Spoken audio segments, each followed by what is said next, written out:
यदि तपाईले पनि कुनै पनि बैंकमा आफ्नो बैंक अकाउन्ट ओपन गर्नु भएको छ भने तपाईले मोबाइल बैंकिङको लागि पनि पक्कै पनि एप्लाई गर्नु भएको होला।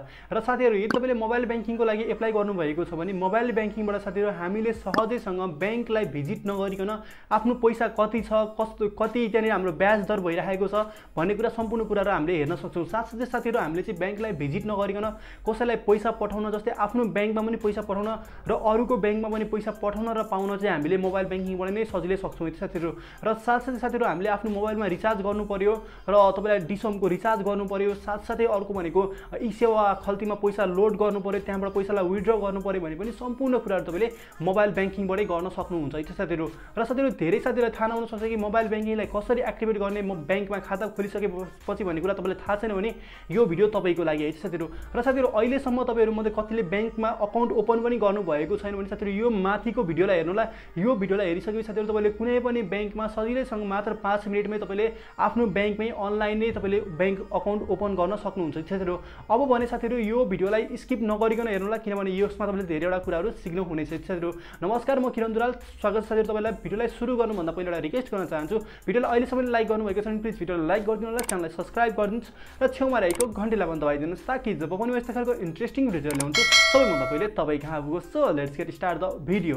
साथीहरु हामीले चाहिँ मोबाइल बैंकिङलाई कसरी एक्टिभेट गर्न सकिन्छ भन्ने सम्पूर्ण कुरा जान्नको लागि हामी जानुपर्ने हुन्छ आफ्नो मोबाइलको स्क्रिनतिर। सो साथीहरु आफ्नो मोबाइलको स्क्रिनतिर जाउँ है त। ओके साथीहरु, कुनै पनि बैंकमा हामीले खाता खोलिसकेपछि आफ्नो मोबाइल बैंकिङलाई चाहिँ हामीले कसरी सुचारु गर्न सक्छौं भन्ने सम्पूर्ण कुरा जान्नको लागि हामी आइसकेका छौं आफ्नो मोबाइलको स्क्रिनमा है साथीहरु।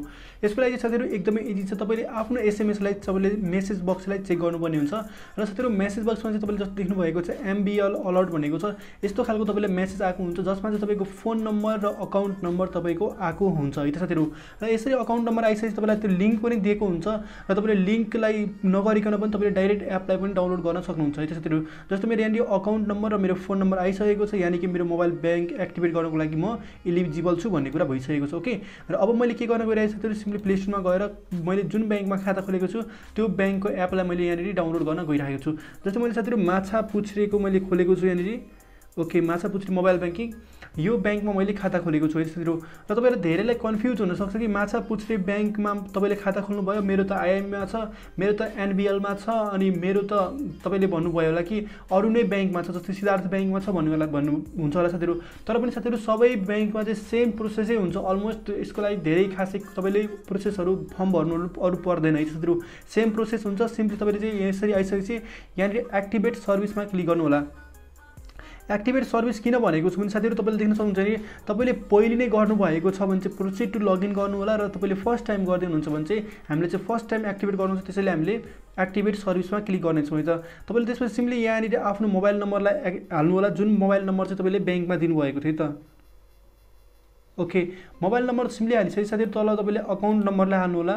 तपाईले आफ्नो अकाउन्ट नम्बरलाई साथीहरु यहाँ नि जस्ट फेरि ट्राई गरौँ। ओके, यहाँ नि मैले मेरो अकाउन्ट नम्बरलाई कपी गरेको थिएँ र आफ्नो मोबाइल नम्बर र तपाईले आफ्नो अकाउन्ट नम्बर चेक गरेर सिम्पली नेक्स्ट गर्नु होला है त साथीहरु। र रिक्वेस्टिङ हुँदैछ जस्ट अब तपाईलाई चाहिँ ओटीपी आउँछ, ओटीपी आइसकेको छ देख्न सक्नुहुन्छ, 1 टाइम पासवर्ड है त। ओके ओके साथीहरु, ओटीपी आएर पनि यहाँ लगइन भइसकेको छ। त्यसपछि तपाईले सिम्पली साथीहरु नेक्स्ट गर्नुपर्ने हुन्छ।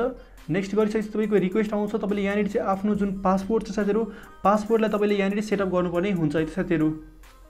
साथीहरु तपाईले आफ्नो पासपोर्टलाई चाहिँ यहाँ सेट गरिसकेपछि माथि आफ्नो फर्स्ट पासपोर्ट राख्नु होला, त्यसपछि सेकेन्ड राख्नु होला, त्यसपछि साथीहरु त्यही सेम पासपोर्टलाई तपाईले यहाँ राखिसकेपछि सिम्पली यसलाई नेक्स्ट गर्नु होला है त। ओके, जस्तै तपाईले यहाँ देख्न सक्नुहुन्छ र यहाँ राखिसकेपछि साथीहरु तपाईले आफ्नो ट्रान्ज्याक्सन पिन राख्नुपर्ने हुन्छ। ट्रान्ज्याक्सन पिन भनेको साथीहरु जस्तै तपाईले कुनै बेला पैसा पठाउनु पर्यो, अरु ठाउँमा ट्रान्सफर गर्नु पर्यो भने यो पिन चाहिँ काम लाग्छ है त साथीहरु। ओके साथीहरु, ट्रान्ज्याक्सन पिनलाई राखिसकेपछि तपाईले सिम्पली यहाँ फिनिश गर्नु होला र फिनिश गरिसकेपछि देख्न सक्नुहुन्छ congratulation your service has been activated भनेको छ। अब हामीले सिम्पली डन गर्नुपर्ने हुन्छ र अब चाहिँ हामीले के गर्नुपर्ने हुन्छ साथीहरु आफ्नो मोबाइल नम्बर र तपाईले यहाँ पासपोर्ट हालेर अब लगइन गर्नुपर्ने हुन्छ है त साथीहरु। ओके साथीहरु, आफ्नो मोबाइल नम्बर र तपाईले पासवर्डलाई हालिसकेपछि सिम्पली यसलाई लगइन गर्नु होला। तपाईको चाहिँ यहाँ चाहिँ रिक्वेस्ट हुन्छ र त्यसपछि तपाईँको मोबाइल ब्याङ्किङ देख्न सक्नुहुन्छ साथीहरू। यहाँनिर चाहिँ लगइन भइसकेको छ र मेरो अकाउन्ट चाहिँ मैले भर्खरै खोलेका हुनाले मेरो चाहिँ यहाँनिर 50 रुपियाँ रहेछ र अरू सम्पूर्ण डिटेल्सहरू चाहिँ यहाँनिर माई अकाउन्ट्सको डिटेल्स भनेपछि यहाँनिर अकाउन्टको डिटेल्सहरू आउँछ र तपाईँले यहाँनिर यसरी अरू पनि धेरै कुराहरू हेर्न सक्नुहुन्छ, जस्तै फोन पेको अप्सन छ र यहाँनिर चाहिँ देख्न सक्नुहुन्छ। अब तपाईँले आफ्नो फिङ्गरलाई पनि यस गर्नु होला र फिङ्गरलाई पनि तपाईँले यहाँनिर सेट गर्नुपर्ने हुन्छ सक्नुहुन्छ साथीहरू। एमबिएल मोबाइल मनी भनेको छ, जस्तै यसलाई यस गरिदिनु होला। ओके, सेटअप फिङ्गरप्रिन्ट भनेको छ, जस्ट ट्रान्जेक्सन पिनलाई हालिदिएपछि यसलाई सेटअप गर्न मिल्छ। ओके, जस्ट वेट गरिदिउँ, अब हामीले सेटअप गरिदिउँ। ओके, डन भइसकेको छ र डन भइसकेपछि देख्न सक्नुहुन्छ साथीहरू। अब चाहिँ साथीहरू तपाईँले यहाँनिर माई अकाउन्टमा गएर आफ्नो अकाउन्ट हेर्न सक्नुहुन्छ र त्यसपछि साथीहरू यहाँनिर रहेको छ पेमेन्टमा गएर तपाईँले पेमेन्टहरूको हिस्ट्रीहरू हेर्न सक्नुहुन्छ एन्ड टपअप पनि देख्न सक्नुहुन्छ। यहाँनिर जस्तै मर्चेन्ट पेमेन्ट भनेपछि तपाईँले कसैलाई पेमेन्ट गर्नु पऱ्यो भने त्यो पनि गर्न सक्नुहुन्छ। जस्तै अब ई सेवा खल्ती तपाईँले गर्न सक्नुहुन्छ, ई सेवा खल्तीहरूमा पनि यहाँबाट टपअप गर्न सक्नुहुन्छ। माछापुछ्री ब्याङ्कको जुन यो वालेट छ त्योबाट अनि टपअप पनि गर्न सक्नुहुन्छ। सिधै तपाईँले आफ्नो जुन यहाँबाट चाहिँ रिचार्जहरू पनि गर्न सक्नुहुन्छ, डिसोमहरूमा पनि गर्न सक्नुहुन्छ, आफ्नो मोबाइलहरूमा पनि रिचार्जहरू गर्न सक्नुहुन्छ। यसरी देख्न सक्नुहुन्छ यति इजिली चाहिँ तपाईँले यहाँबाट यो कुराहरूलाई युज गर्न सक्नुहुन्छ। जस्तै यहाँबाट सेन्ड मनीबाट मनी पैसाहरूलाई सेन्ड गर्न सक्नुहुन्छ र अरू पनि तपाईँले साथीहरू यहाँनिर स्टेटमेन्टहरूमा गएर तपाईँले आफ्नो अकाउन्टको डिटेल्सहरू हेर्न सक्नुहुन्छ है साथीहरू।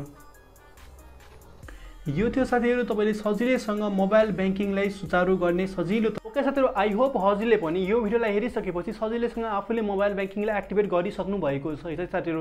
र तपाईँले कुनै पनि ब्याङ्कमा खाता खोलेर तपाईँको 24 घण्टाभित्र तपाईँको त्यहाँनिर अकाउन्ट नम्बर र तपाईँको त्यहाँनिर मोबाइल ब्याङ्किङको लागि लिङ्क आएन भने साथीहरू तपाईँले चाहिँ आफ्नो ब्याङ्कलाई कन्ट्याक्ट गरेर सोध्न सक्नुहुन्छ है साथीहरू। र यो मोबाइल ब्याङ्किङलाई एक्टिभेट गर्ने बेला कुनै पनि समस्या आयो भने तल कमेन्ट बक्समा गएर लेख्नको लागि नभुल्नु होला है साथीहरू। तपाईँको म प्रब्लम सल्भ गर्ने कोसिस गर्ने छु र मसँग पर्सनली जोडिन चाहन्छु मलाई इन्स्टाग्राममा गएर फलो गर्नको लागि नभुल्नु होला है साथीहरू। र साथीहरू यदि तपाईँलाई यो भिडियो राम्रो लाग्यो भने प्लिज यो भिडियोलाई लाइक गर्नु र च्यानललाई अहिलेसम्म सब्सक्राइब गर्नुभएको छ भने प्लिज च्यानललाई सब्सक्राइब गरेर छेउमा रहेको घन्टीलाई दबाएर अल नोटिफिकेसनमा सेलेक्ट गर्नु होला, ताकि जब पनि आगामी आउने दिनहरूमा यस्तै खालको भिडियोहरू आउँदा फेरि सबैभन्दा पहिले तपाईँ कहाँ पुगोस् है साथीहरू। फेरि पनि अर्को नयाँ र इन्ट्रेस्टिङ भिडियो साथमा हामी भेटिनेछौँ। त्यतिखेरसम्मको लागि bye, take care, have a good day, जय नेपाल।